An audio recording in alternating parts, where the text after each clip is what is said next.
Hello and welcome to Weirdos in the Wild with our co-host, AJ Oxley, paranormal investigator with Beyond This Life Paranormal and multi-generational paranormal enthusiast, and Lynn Tincher, Beyond This Life paranormal investigator, Reiki master, published author, and near-death experiencer. Travel with them, a couple of everyday weirdos on a wild ride to all things paranormal and metaphysical. Coming up on Weirdos in the Wild, AJ and Lynn discuss just how weird the skies over Kentucky can get. Hear about the unique UFO and UAP phenomenon experiences with a dash of cryptids thrown in for good measure.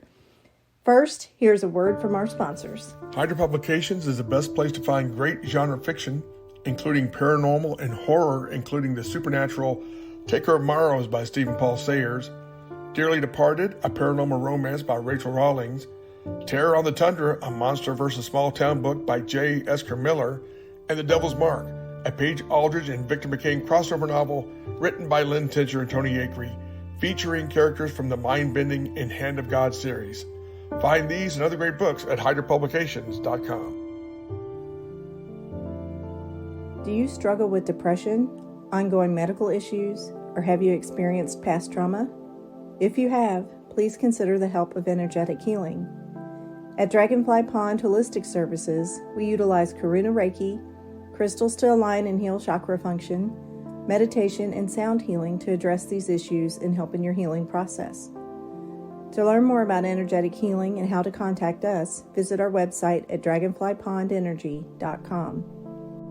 For those who call in March to schedule an appointment, mention this ad and receive $25 off your initial visit.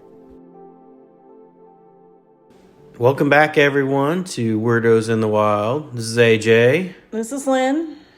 And tonight we're going to talk about a new weird subject.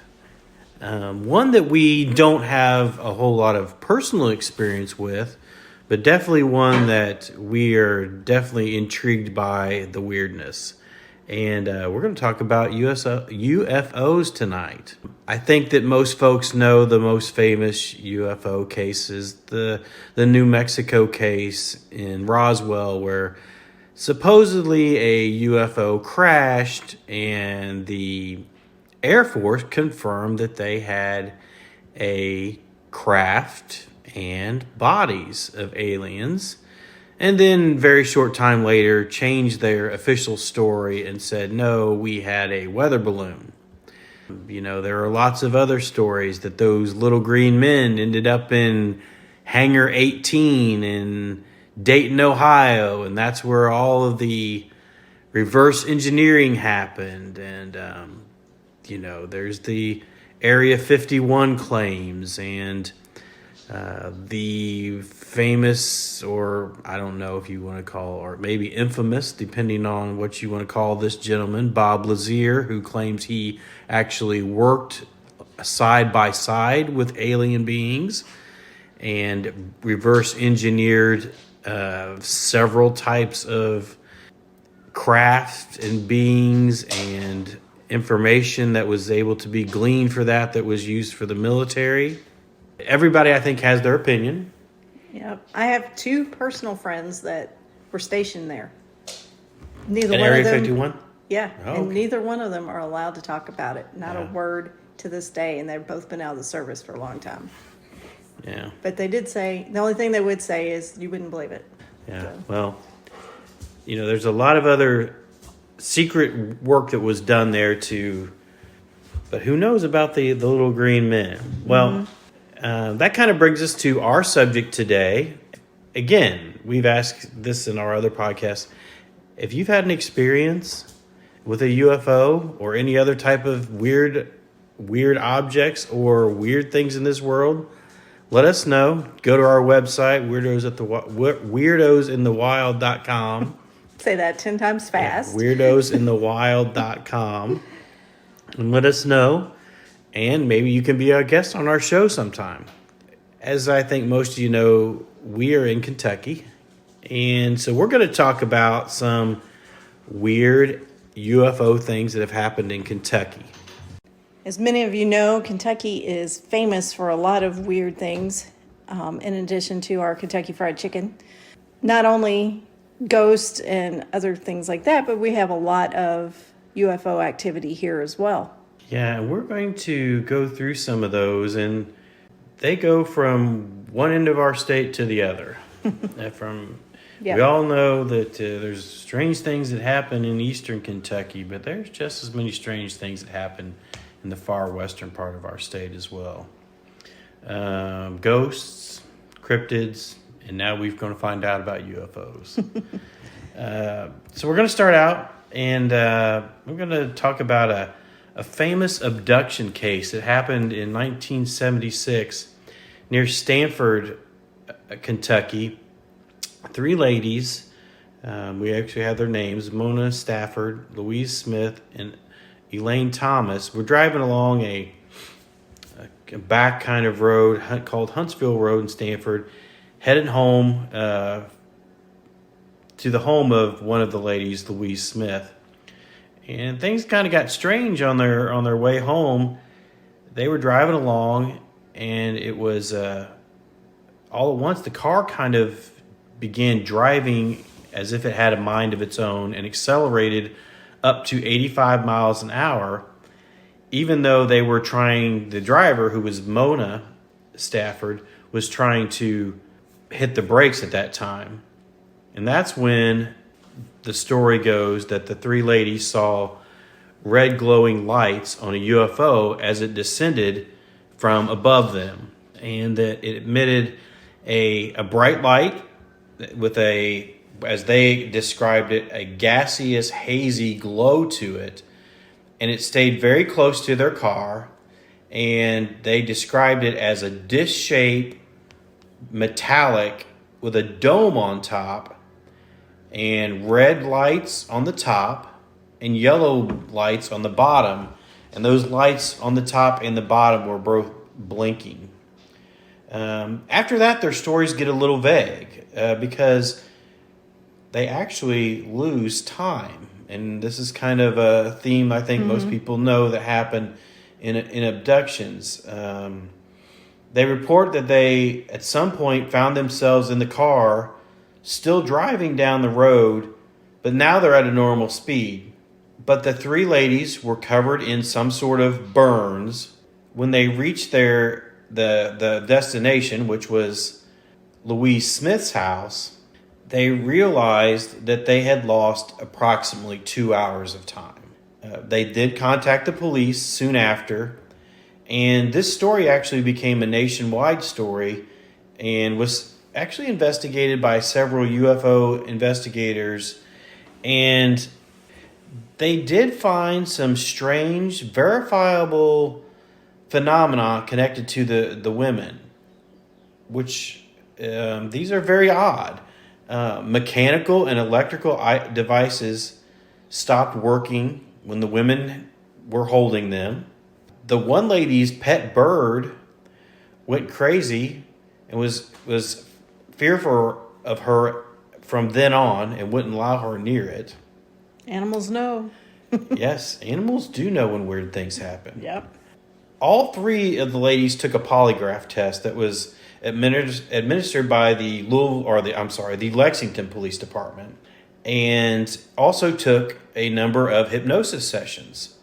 Their descriptions and their experiences have been very much like what you would consider classic alien abduction cases, where they said they were taken into a craft that they were repeatedly examined, but there was really no hard evidence, I guess, that you could put on it to verify that. The one thing about this is that there's really no way to dispute what happened to those ladies either. Very strange things happened.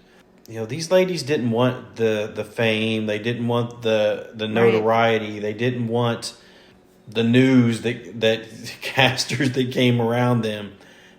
They really just wanted it to go away. This still is probably Kentucky's best proof of some sort of abduction.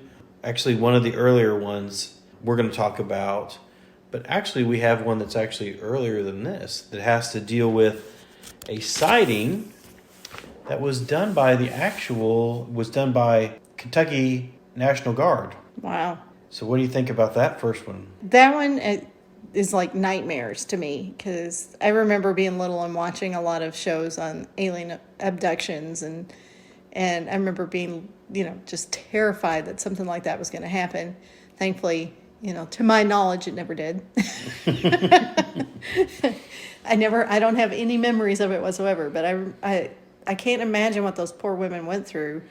Even if they tried to fake it or whatever, why would they burn themselves like that? It's very strange. And the whole, they touched electronics and they wouldn't work, and the bird, the animal, like you said, animals have an extra sense about these things. Yeah. So there's a lot to that makes you think that that's probably what happened. Mm-hmm. Yep. So this one is a well-documented case, as we mentioned, because it was actually a U.S. Air Force National Guard airplane that encountered what was a UFO over Kentucky. And so this was in 1948. Again, this is the time period when a lot of these occurrences were happening right after World War II. A UFO was spotted over parts of Kentucky, and this was actually on January 7th, 1948. And it starts at about 1:15 in the afternoon. So it wasn't in dark. This was something that was, during the daylight hours. The Kentucky State Police actually contacted Goodman Air Force Base, which was just outside of Louisville, with reports of a UFO sighting in Maysville, Kentucky. And if y'all are familiar, Maysville is up in northern Kentucky along the river. Mm-hmm. Goodman Air Force Base does not exist anymore in Kentucky. 20 minutes later, the state police would call again, and UFOs had been spotted in Owensboro and Irvington. So we're talking basically from east end of Kentucky to the west end of Kentucky. Right. In a very short time period. Very short time period. The tower, and about 10 minutes after that second call, the tower at Goodman got its first glimpse of the UFO as it approached the base. At that time, they ascertained that the object was not a weather balloon, was not an aircraft, and they described it as gray, metallic, conical, and rotating. And at that point in time, there was no type of aircraft that resembled that at all. No. Yeah. No. So at 2:30, a group of 4 F-51 fighter planes, which is actually most people know as a P-51 Mustang, just so everyone knows the difference. When after the war, they became F-51 fighters when they became part of the National Guard. So if I call them P-51s, you'll know why I call them P-51s now. And if you remember, he's a pilot, so he knows these things. So so about 2:30, so only about this was only about an hour, an hour and 15 minutes after the first call came in. That group of 4 P-51 Mustangs were approaching the base there in Louisville, and the control tower called the leader. The leader's name was Captain Thomas Mantle. They briefed him of the situation and asked him if his group could go investigate this. 3 of the airplanes did. One was running low on fuel. It proceeded to the base. Mantle sighted the UFO, and he said it was approximately 20,000 feet above the ground. While his men dropped back at about 15,000 feet, he went on and chased the object. He maintained contact with the control tower, but then suddenly he stopped responding. All at once, his plane could no longer be seen. And there were reports that he flew to up to 30,000 feet and may have passed out from lack of oxygen. I don't know. It would not be out of the ordinary for an airplane of that type to have oxygen on board. Maybe he wasn't having oxygen. I don't know. That's kind of here or there, and kind of something that's always been up in the air about it. But what happened was Mantle's plane crashed in a farm field about 130 miles away from Goodman. they found that when they found him, his watch had stopped at 3:16 p.m. The control tower lost sight of the UFO in the next half hour, but the reports of this UFO continued throughout the Midwest for about the next 4 hours. Early the next morning, a gentleman with the Air Force, a Captain James F. Dulcer, arrived to investigate the crash site. When he got there, he saw the plane had appeared to have just belly flopped straight down, which would be very odd in this type of aircraft because it could have gone into a flat spin, but a P-51 Mustang is very nose heavy because of it being a piston engine airplane. It has that huge engine in the front of that airplane, which would obviously make it you would think it would nosedive if something was to happen. So that was very inconsistent with that type of crash.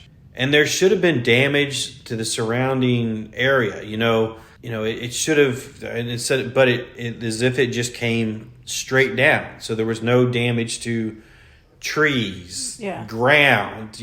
Nothing. It just came straight down. It's like it lost all momentum. Mm-hmm. He noticed that the wings and the tail had broken off, but there was very, very, very little damage to the fuselage. When he went to actually examine the cockpit of the airplane, Mantle's body had already been removed by the Air Force, and it had been taken away. But there was absolutely no blood whatsoever in the airplane. Wow! It was reported that nowhere on his body had the skin been punctured or penetrated. Yet all of his bones had been crushed and pulverized, is what the report said. Goodness. The Air Force maintained that he must have been chasing what they said was Venus in the sky. He was chasing the planet Venus in the sky. But if you remember, this was at 3:16 p.m. And it started at 1 something, right? Right. So we know that his watch stopped at 3:16 p.m., which is probably when the airplane impacted the ground. Strange story. I don't think you're chasing Venus in the middle of the afternoon. Then they changed their story, and they insisted that it was a balloon that he was chasing. They believe that he ran out of oxygen and passed out, and that's why the airplane crashed. So he chased a balloon at a high rate of speed for 130 miles. And saw Venus in the middle of the afternoon. I did hear some reports that he had, and I don't know how true these are because I can't substantiate it, but that he had mentioned seeing living creatures on this ship. Oh, wow. That's something I want to personally dig more into, but I don't know that no one's been able to find anything to substantiate that, or they don't even have a recording of it, but it was reported that he mentioned seeing living creatures on the ship. Yeah. One other thing, he's buried in Zachary Taylor National Cemetery, which, if you're from Louisville, you know it's got a reputation of being haunted as well. Yeah, we need to go hang out there. So very interesting, and the interesting part about that is because it was an Air Force event, that it was very well documented. Mm-hmm. Wasn't just hearsay. We're gonna pop over to talk about something. They call it the strange sounds from Lynch Mountain. Lynch Mountain is also known as Black Mountain and is very close to the Kentucky-Virginia border. It's gained its notoriety with kind of a internet conspiracy theorist that started in 1989 when there were a number of reports of UFOs, and it became a regular occurrence there. And the funny thing about these UFOs is they were egg-shaped. In one case, they were actually, these smaller ones were connected to a larger egg-shaped craft, I guess you want to say. Triangle-shaped objects were seen. Cylindrical-shaped objects were seen. These objects were clearly, as some of the folks said, were some sort of energy within them as well. I guess the conspiracy part of it came out that when these craft were spotted, there would be the reports of the black helicopters coming, Humvees, white military jeeps. They would be going up and down the mountain to where a protected radar tower was at the top of this mountain. According to the locals, there is an active, though secret government installation at the mountain's peak with Area 51 type of security. Supposedly, many of the locals have attempted to enter this area, but have been intercepted and ordered to leave and were followed all the way down to the bottom of the mountain. Maybe you could fly over it. Putting ideas in your mind. That's a different podcast for flying where you're not supposed to be. But one of the funny thing is there are very loud noises that are heard there. Everything from like booming explosions, sometimes eerie humming sounds. And they say it's like the famous Teos, I think you say it that way, Teos hum in New Mexico, where they say it comes not from the mountain peak, but from underground. Mm-hmm. I don't know much about that. I need to look into that one a little bit more, I guess. The whole thing here is that the belief is that maybe the UFOs are there because there is some sort of secret underground in the mountain type of installation that's the military. Or it could be an old crash site. Could be. Covered in dirt. Kind of makes me think of Skinwalker Ranch.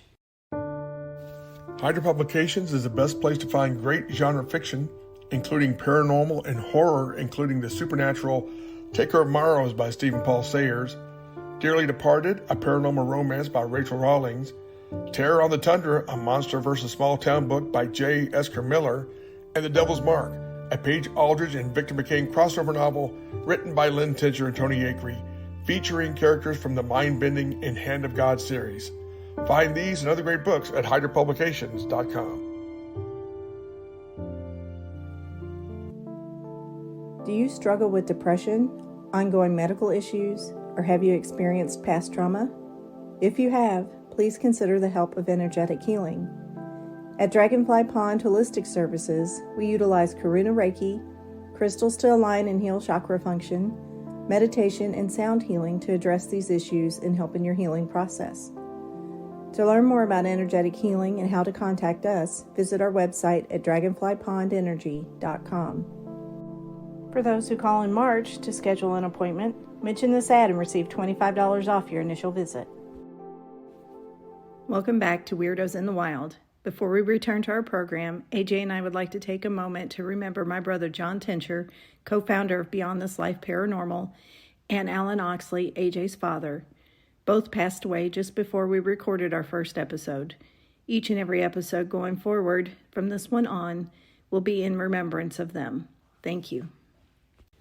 This one intrigues me. I've heard this story several times, actually. It is very much a conspiracy theorist as well. Mm-hmm. But this one did happen, again, in the mountains of eastern Kentucky. And this happened on January 14th of 2002. And this was 22 miles north of Paintsville, Kentucky, which, again, is in far eastern Kentucky. And this is coal country, Kentucky coal country. And this happened to a train that was carrying coal out of the mountains. As this train, which was a CSX train, if you're familiar with this part of the country, you'll see CSX trains all over the place. As they came around a bend, they were seeing lights, and the crew assumed that another train was approaching on the parallel track. But as the train rounded the curve, the computer and the other instruments in the train started to go berserk. And the engines spontaneously shut themselves off. And one of the crew members' watch stopped at 2:47 a.m. So we know exactly when this incident occurred. The crew then reported seeing 3 UFOs with searchlight beams, and those beams appeared to be scanning the nearby river as if they were looking for something. The train was still rolling, obviously a a loaded coal train does not stop in its tracks. The crew estimated they were probably going about 30 miles an hour, and they struck the first object, clipping the tops of the first 3 cars and leaving, as they said, severe gouges in the train steer hull. And then all at once, all the objects immediately vanished. I don't know if who's been around trains or not. I mean, you hit a locomotive. Yeah. You don't dent a locomotive. No, it dents you. So after getting the emergency power system up and going, the crew notified their dispatch and told them what the situation was. They were advised to continue to the milepost that was near an abandoned train yard in Paintsville, so they could assess the damage and go from there. So it took them about 2 hours to get the damaged train back to Paintsville. This is where the conspiracy parts comes in, and it sounds like it should be part of a movie, to be quite honest. They were greeted by a huge entourage of government officials who immediately took charge and boarded the train and took charge of everyone on board. The teams were already there when the train got to Paintsville. They disconnected the damaged cars from the rest of the train, and they rolled them into a large tent that was already set up. The crew were allegedly held for hours. They were interrogated, given medical tests. They were told not to talk about this because it was due to national security. They were taken to Martin, Kentucky, where they were questioned again by railroad officials. They were given drug tests, and they were released. And then 8 hours later, they were sent back to work.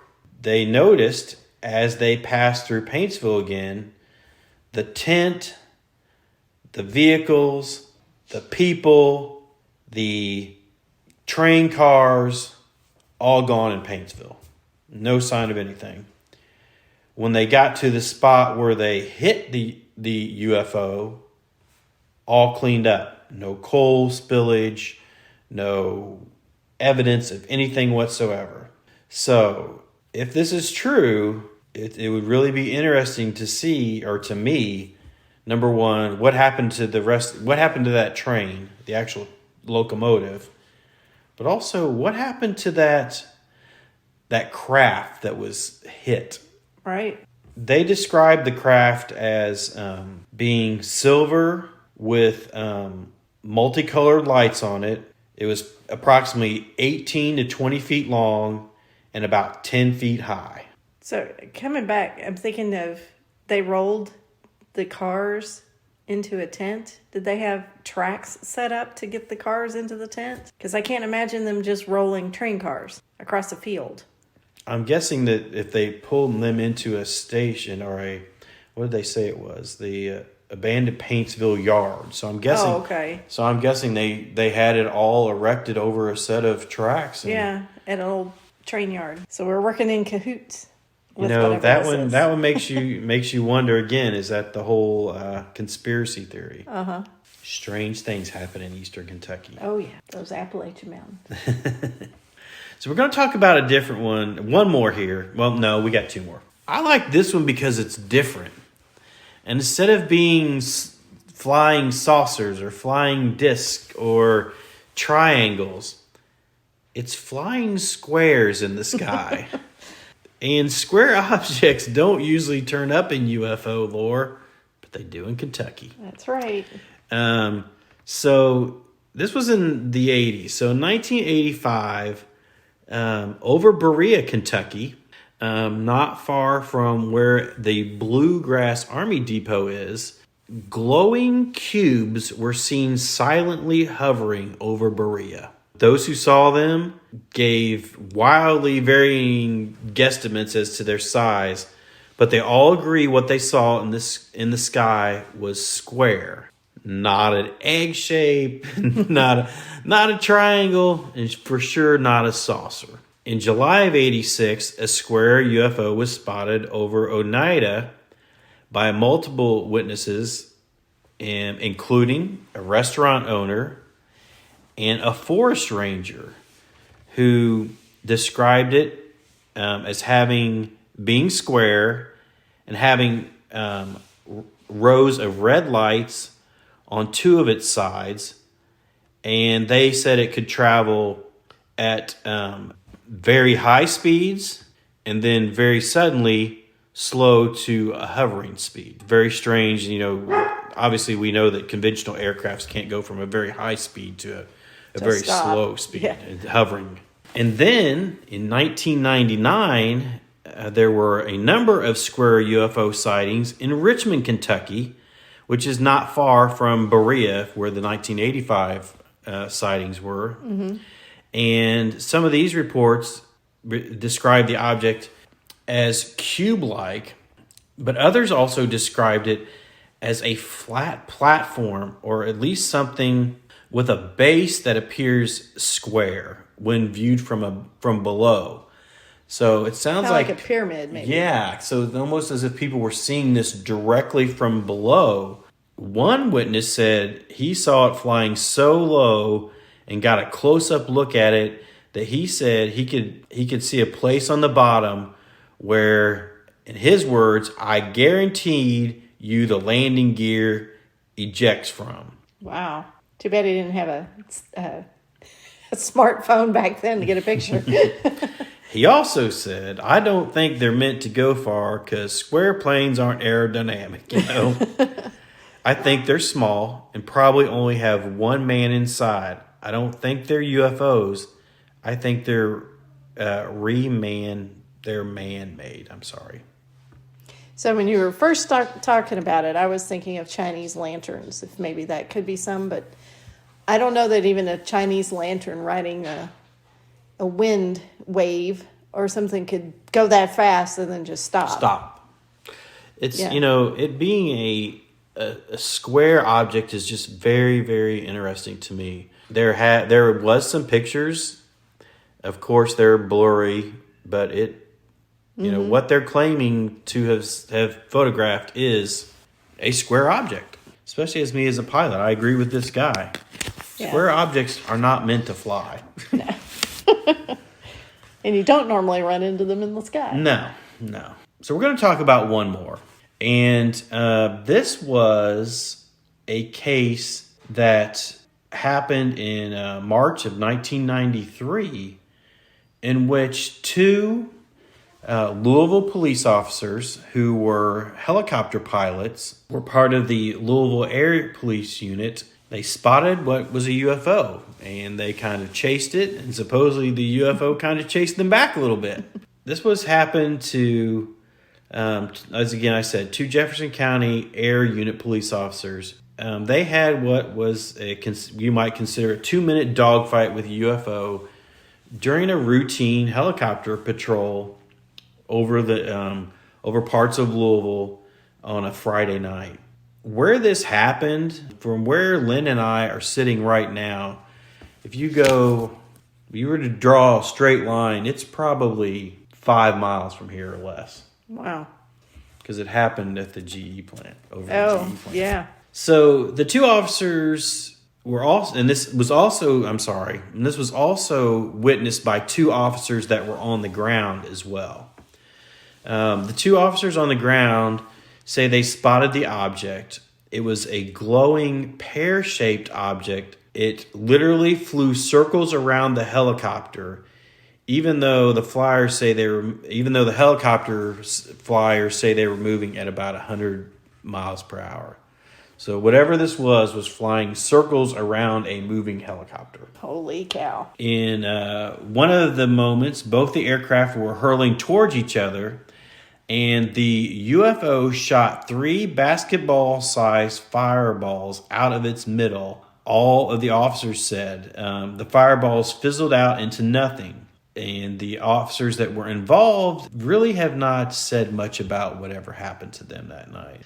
They said the night started out as any other. They went to work at 6. They were in the air patrol soon. The one officer was a 11-year veteran with the police department, and he was the pilot. And the other officer had been with the department for 5 years, and he was the spotter that night. While in the air, they got a call about a potential break-in, and they were flying to that area, which if you're from Louisville, which they were around Appliance Park. And as they circled to assist the officers that were on the ground, they said they saw what looked like a small fire off to his left.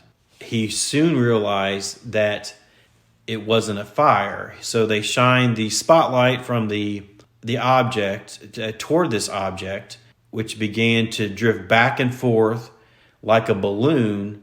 As the light hit it, it gradually floated up to the helicopter's elevation, which was approximately about 500 feet, and hovered there a few seconds. Then the pilot said it took off at a speed I'd never seen before. The object then made 2 huge counterclockwise loops around the helicopter and finally approached the helicopter's rear. The pilot was afraid that the object was going to ram the rotor or the rear of the helicopter, and he pushed his speed above 100 miles an hour.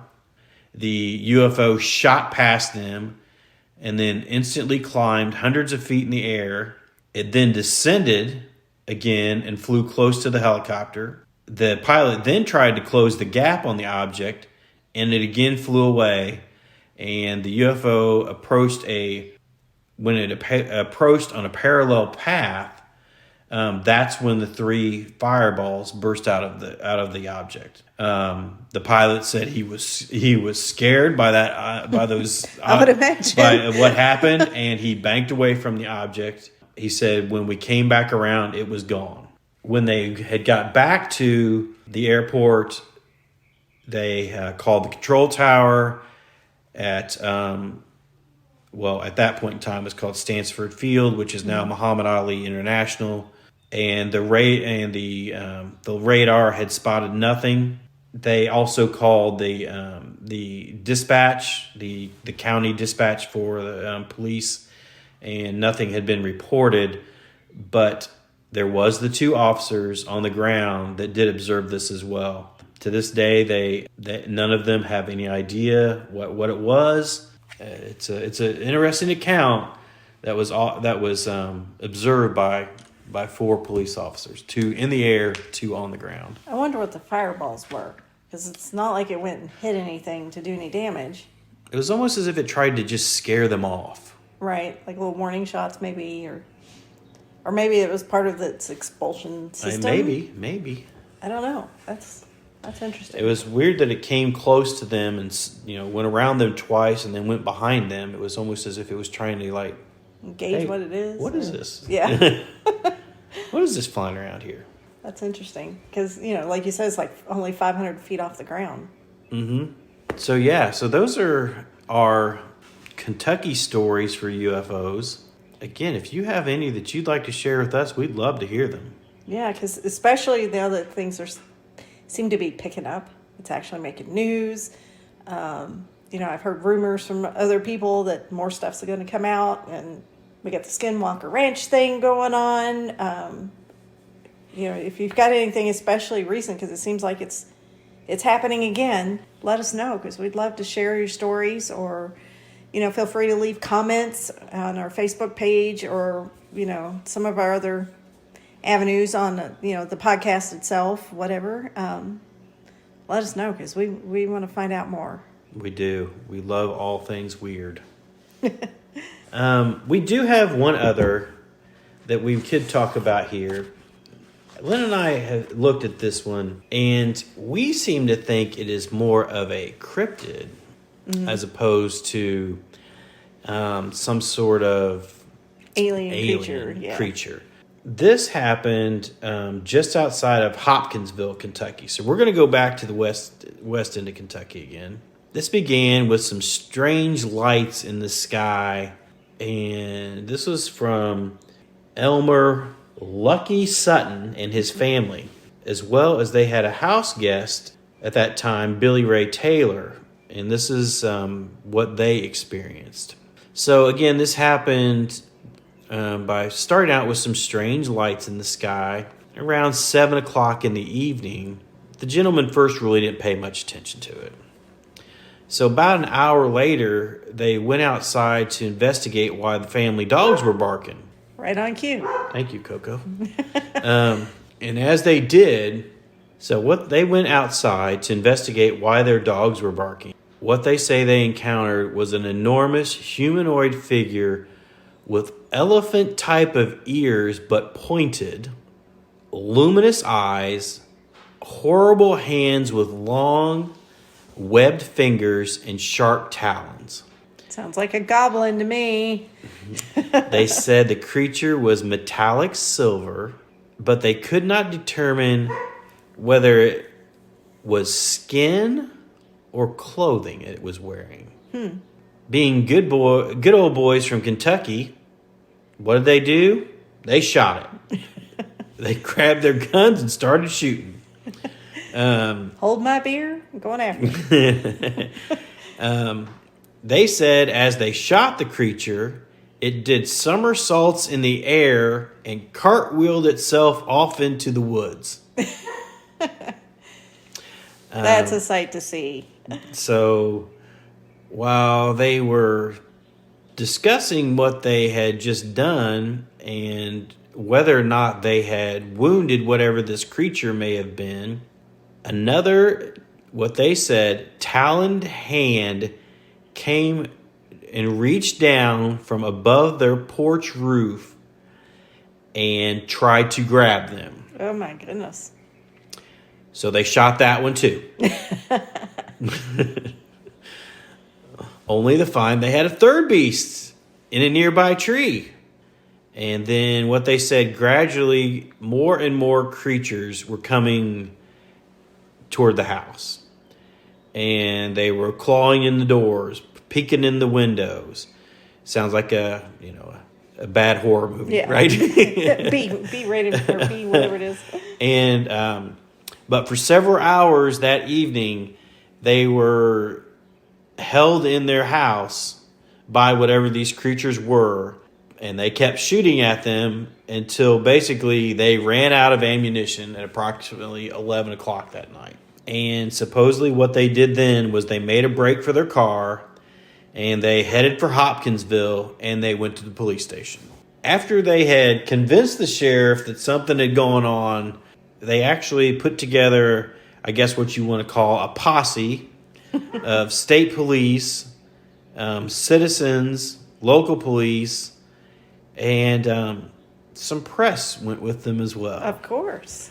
But of course, by the time they got back to the farm, everybody's gone. Everybody's gone. No evidence to prove what they had seen, but there was this luminous spot on the ground where the men claimed they had shot and killed one of these creatures.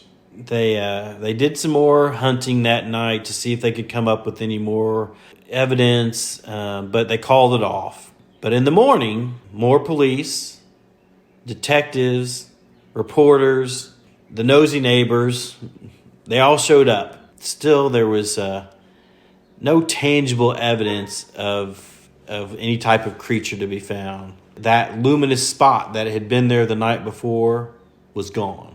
There was bullet holes. They could see the, shell casings, things of that around, but some of the people even said, why would you go to all this trouble to shoot up your own house if this was a hoax? Right.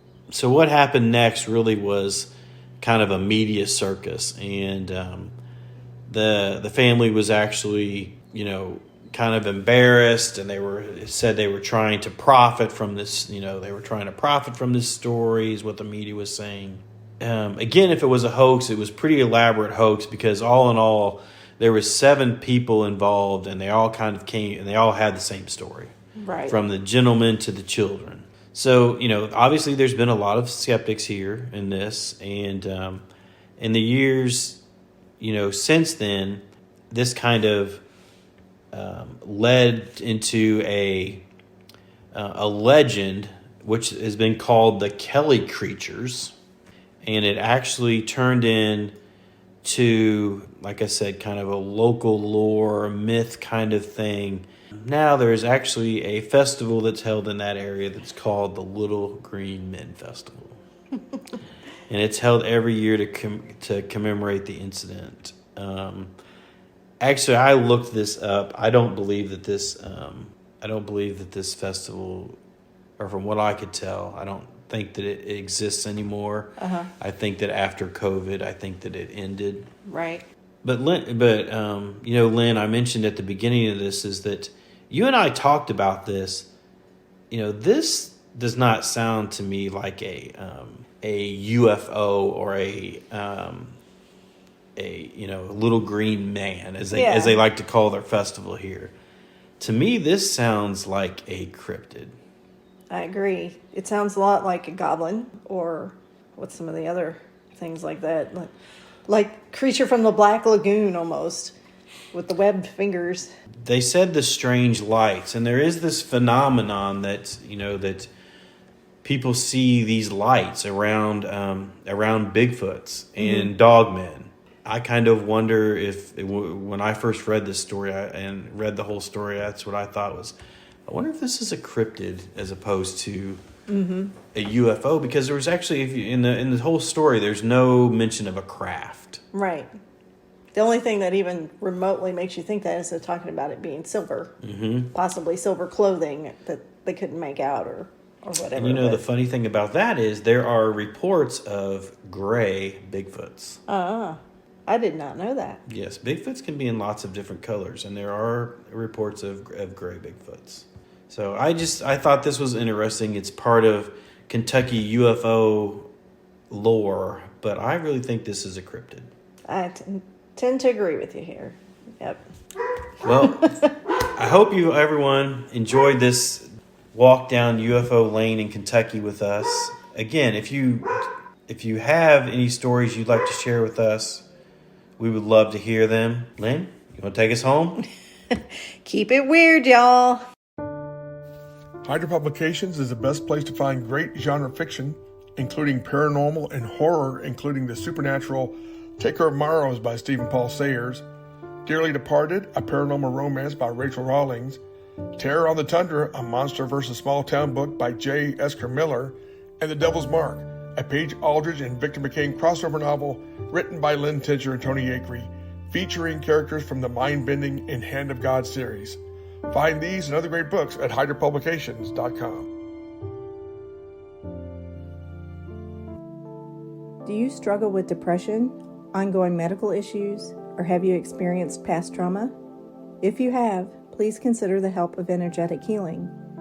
At Dragonfly Pond Holistic Services, we utilize Karuna Reiki, crystals to align and heal chakra function, meditation, and sound healing to address these issues and help in your healing process.